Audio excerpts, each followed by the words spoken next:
Hello, growers. If you enjoy podcasts like this one, tune into my podcast In Search of Soil on YouTube for a deep dive into the mysteries beneath our feet. Join me as I explore topics such as mycorrhizal fungi, mushrooms, compost, biochar, and more. It's a soil nerd's dream. We're going deep. We're talking to scientists about all things soil related. Whether you're a seasoned farmer or a gardener just starting out, our podcast has something for everyone. Listen in and grow with us. Check out In Search of Soil on YouTube. You do farmers markets. How many farmers markets are you doing? What would you say your sweet spot is? And are you selling in other ways as well? So we're just doing one market, and I would say that's the sweet spot. Um, since it's basically a solo operation, I know we'll kind of talk about employees and help in a little bit, but with it essentially being a solo operation, I can only spread myself so thin. And when most farmers markets are on Saturdays, you know, it, I'm not.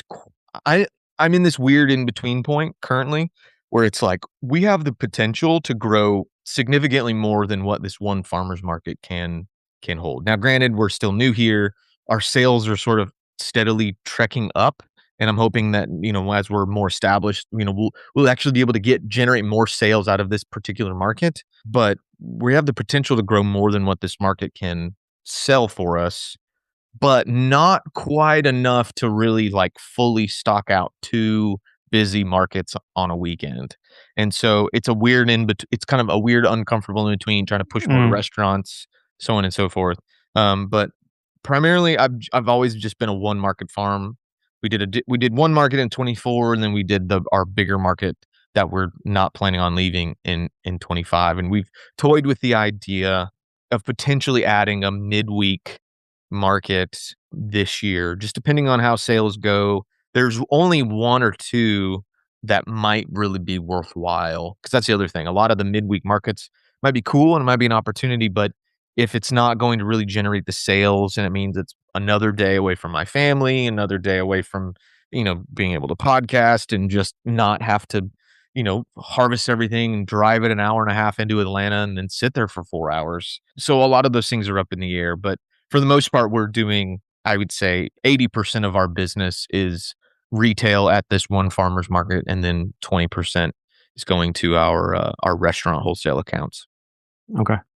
So I've noticed we do a couple markets, we do a few markets in the summer, and there's some that I've come out of because my revenue is not enough. What would you say someone's starting off, they're in the veg business?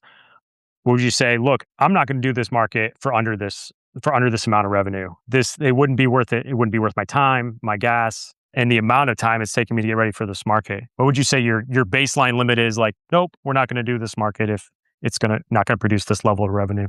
Yeah, I know for us, just sort of where we're at, we need to average, like over a season, we need to average somewhere about 800 to 850 every week. Okay. In sales per week. And that's accounting for many days that are well over 1,000, and then several days that are going to be, maybe, God forbid, a low 600s into the sevens. And it happens. You can't predict the weather. We have college football. It's crazy. all the factors that there are. But I would say for us, 850 on average is sort of where, if it's dropping below that, we're seriously considering maybe we need to change. But I would say ideally, we try to shoot for $1,000 a week in sales, and that we know that if we're hitting that consistently most weeks, we can unforeseen expectations. Those are unforeseen for a reason. But with what our budgets are, with what our operating expenses are, we can make it at that price. But everybody's a little different. Right. I'm really bootstrapping it. I don't have a delivery van. We have really good rent here. We tried to cut back on expenses as much as humanly possible. And so that's why we're able to hit those numbers.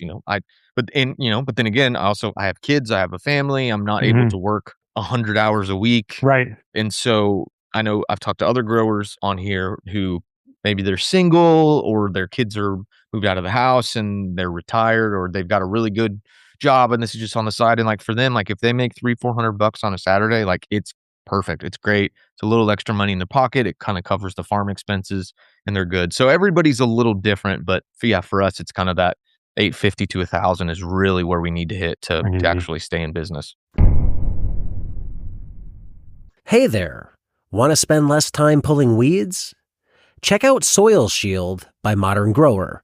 It's the pre-cut landscape fabric solution to help you drastically reduce weed pressure.